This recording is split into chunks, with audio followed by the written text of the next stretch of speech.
Hello and welcome back to my channel. My name is Ella and today I'm going to give you a list of books that you should read this fall season. So I've got 12 books picked out and I was sure to make sure that they are from a wide variety of genres. So no matter what type of book you like to read, I have a fall recommendation for you, and let's just jump right into it. Starting off in the fantasy category slash popular books you have definitely heard of category is Legends and Lattes by Travis Baldree. This is a perfect book to read in the fall time because it's a very cozy fantasy and the stakes are pretty low. If you don't know what this is about, it is following the main character Viv, sorry. It's been a few years since I read this. Viv, who is an orc, and I think she was like a battle orc. It's sort of D&D like, but the story takes place when she's sort of given up the life of gallivanting and battling monsters and wants to retire, as it were, and open up a cozy little like coffee shop that sells pastries. It's very cute. The book is a progression through her accomplishing this goal and meeting this cast of characters in this town, and there is like a little bit of danger, like it's a low stakes, so it's not super scary or anything like that, but it's very cozy. It does have a prequel called Bookshops and Bone Dust. I will pop that up here if you wanted to read it in that order, but this book came out first, but that is a prequel. And if you read this now, you'll be ready for the newest book that comes out in November, which is Brigands and something else. I will pop both of those up here now. But this is a great book, one of my favorite books of all time, and I might try and reread it this year. I highly recommend this one for fantasy. Next, for a fantasy fall recommendation is The Night Circus by Erin Morgenstern. This is an OG Book Talk BookTube book. You've definitely heard of this one as well. It's been 4 or 5 years since I've read this, but this is still one of my favorite books when I think about the book. The thing about it though that is a complaint for a lot of people, and I would also say is kind of a complaint for me, is that it's not a very plot heavy book. It's a little bit of a confusing plot, but it's definitely a vibey book. So if you like books that are heavy on the vibes and less so on an understandable plot, you will love The Night Circus. I was very immersed in the world of this magical circus that appears, and like the scent of cotton candy and candy apples and like the changing leaves. I feel like it's really perfect for fall time specifically because of the vibe. So if you are into a vibey book, you'll definitely like The Night Circus. The next book is The House of Salt and Sorrows by Aaron A. Craig. This is one of my favorite books of all time. It is an atmospheric gothic fairy tale like story. It is technically a YA book, but it reads a little older. This is one of the scariest books that I've read in certain parts. The whole thing isn't scary, it's more like a gothic mystery that you're kind of unfolding throughout the book, but certain parts do get quite scary. You are following, her name is Annalie, and she lives in a castle by the sea. I believe they live on an island. There was once her and 11 girls, so 12 girls total, but several of her sisters have died under mysterious circumstances, and she's sort of starting to experience paranormal things happening in this castle by the sea. Very gothic, very good vibes, and a tiny little romance subplot, which is nice if you like that type of thing. It's definitely a subplot. It doesn't like take over the story. So good. I would recommend this if you are a fan of The Haunting of Hill House, the show. There's like a specific moment in the show that happens sort of in this book, and I was like, you got me there. Very good book. The next book is My Best Friend's Exorcism by Grady Hendrix. This is more of a straightforward horror. This is, as you can tell by the title, about a girl whose best friend becomes possessed and needs an exorcism. This is a very referential book. It leans heavy into the 80s slasher horror movie paranormal exorcist type movies, because it takes place in the 80s and it has all of those tropes of the exorcist movies of the time. It's a good book. It's very like, if you like those movies, you'll like this book. It's basically that type of movie in book form. So if you like that, you will probably like this. The next recommendation is Mexican Gothic by Silvia Moreno Garcia. This is, as you can guess again, a classic Gothic tale. It follows the main character, I believe her name is Nomi, who receives a very disturbing letter from her cousin, who is a newlywed to a English man, and Nomi is sent by her father to go and see if the cousin is okay, just check in with her. She arrives, and this family that her cousin has married into is very strange, and things in this house are very strange. It is a classic, like I said, sort of Gothic story with more roots in like a little bit of racism obviously is happening here. I don't want to tell you too much about it because it's kind of like a mystery what's happening and why it's happening. But I would highly recommend this. I will tell you, because it kind of disappointed me because I had this expectation, it's not a paranormal Gothic tale. Something else is happening. Still interesting and good, but not paranormal. So don't get that in your head because it will confuse you, because that's what I was hoping for and I didn't get that. Still enjoyable. Highly recommend Mexican Gothic for some fall reading. Another one of my favorite books of all time, an elite fall read, We Have Always Lived in the Castle by Shirley Jackson. This did get a movie adaptation a few years ago with Vera Farmiga, is that her name? I loved her back in the day, and that movie was pretty good too. The book is excellent. It's, again, kind of hard to describe. Mysterious goings on, very strange character, main character Maricat. Her family has been killed, and I believe it's a poisoning, and we're not really sure who did it or why. Maricat is very clearly a strange and disturbing girl.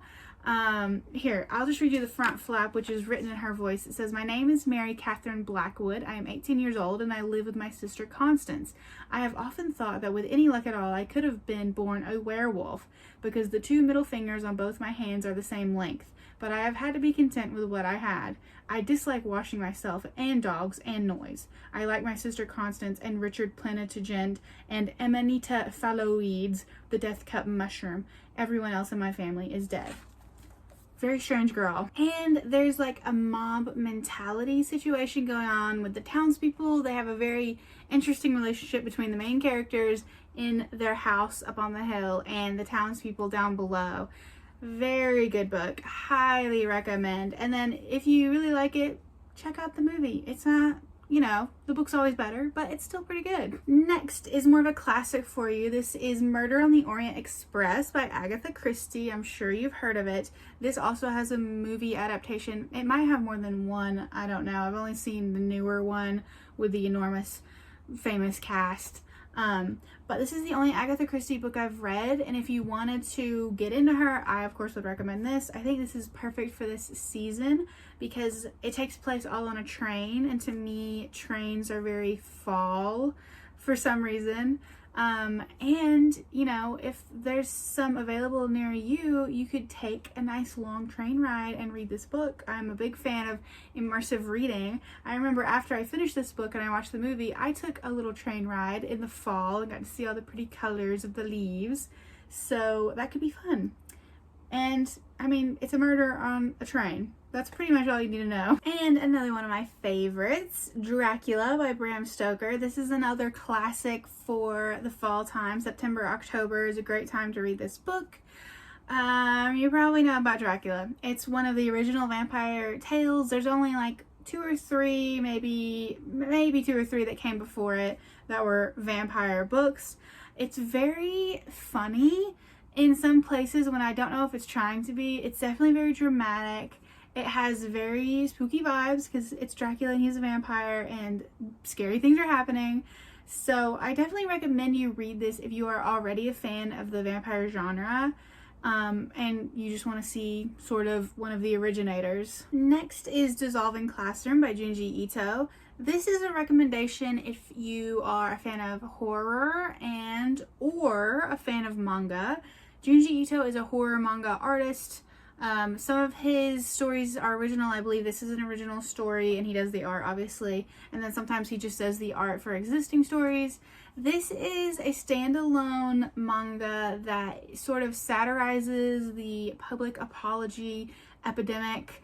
And it is scary because it's Junji Ito. He does horror manga. I think it's a great season to get into Junji Ito. I would start with this or any of his 3 omnibus books, which would be Uzumaki, Geo, or Tomie. You've probably seen or heard of these before, but this is a shorter one if you just want to try this, and this is funny and scary. Next is A Study in Drowning by Ava Reed. This is a more gothic fairy tale sort of romance happening in here. I just finished this, I think, last month, and then I read the sequel, A Theory of Dreaming.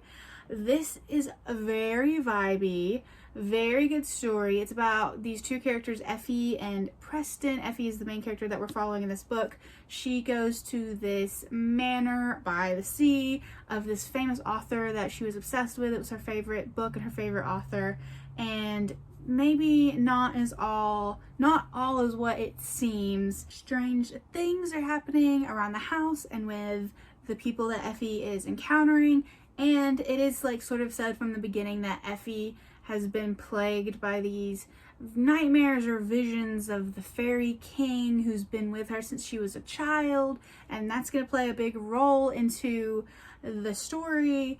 It's very gothic. It's got a little bit of a dark academia to it. The second book leans way more into that. It's definitely more dark academia than it is a gothic story. This one is more gothic. It has a very sweet, interesting romance in it. And I think that you would probably like it if you are into anything gothic or even romantasy. You'd probably like it, even though the romance is sort of a subplot. I don't know if I'd recommend the sequel to you, but I definitely recommend this to you for your fall reading list. Okay, we have 2 recs left. Next is The Serpent and the Wings of Night by Carissa Broadbent. This is a very popular book. I have talked about it before. I'm sure you have heard about it before. It is a romantasy vampire book.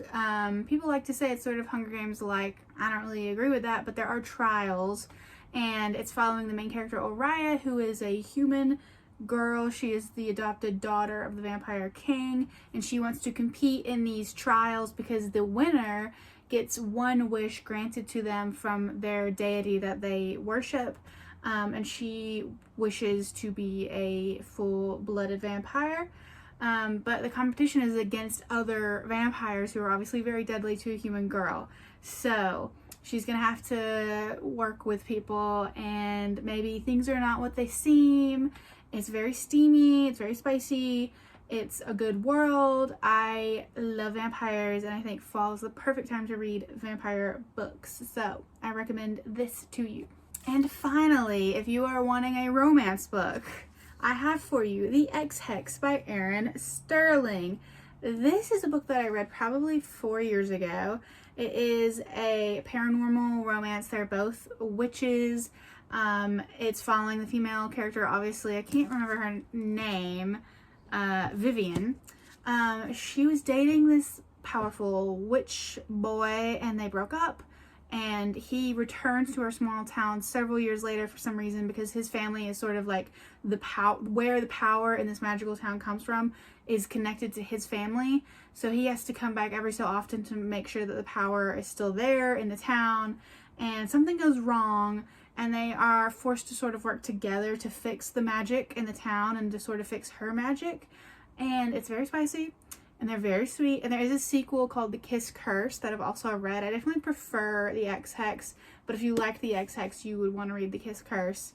And it's very sort of like Halloween Town for adults. Very cozy Halloween town, but a spicy romance. So highly recommend The XX by Erin Sterling. And that is going to be it for you. I think that's 12 books for you to read this fall season. Let me know if you've read any of these before and your thoughts and what other books are good to read in the fall season. And don't forget to like, comment, and subscribe, and I will see you in the next video. Bye!